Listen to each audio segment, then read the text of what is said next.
మావా, ఈ ప్రపంచం ఒక గ్రేటెస్ట్ అండ్ హానరబుల్ పర్సన్ని మర్చిపోయింది.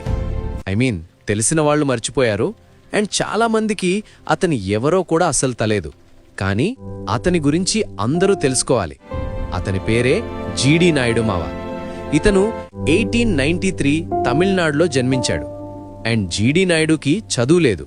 కానీ ఇతను ఒకరోజు తన లైఫ్లో ఫస్ట్ టైం ఒక మోటార్ సైకిల్ని చూసి ఇతనికి దానిమీద ఇంట్రెస్ట్ పెరిగి డబ్బులు సేవ్ చేసి మోటార్ సైకిల్ కొన్నారు. దానిమీద తిరగడానికి కాదు మామా, అతను ఆ మోటార్ సైకిల్ కొనిన వెంటనే ఆ పార్ట్ సెపరేట్ చేసేశారు. ఎందుకంటే అతనికి ఆ మోటార్ సైకిల్ ఎలా పనిచేస్తుందో తెలుసుకోవాలని ఇంట్రెస్ట్ వచ్చింది.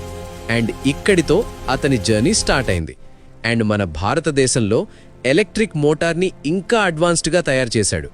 ఇంకా తక్కువ ధరకు radio, electronic razors, ticket vending machine, first voting machine prototype and almost 100కి పైన ఇన్వెన్షన్స్ చేశారు. కోయంబత్తూర్ మొత్తం ఫ్యాక్టరీస్ నిర్మించారు. చాలామందికి జాబ్స్ ఇచ్చారు. ఇంజనీరింగ్ కాలేజీలు కట్టి గవర్నమెంట్కి ఫ్రీగా ఇచ్చేశారు. మోస్ట్ గ్రేటెస్ట్ సివి రామనే ఇతని తెలివి చూసి ఇంటెలిజెంట్ అన్నారు. ప్రపంచం అతన్ని భారతదేశం ఎడిసన్ అని పిలిచింది.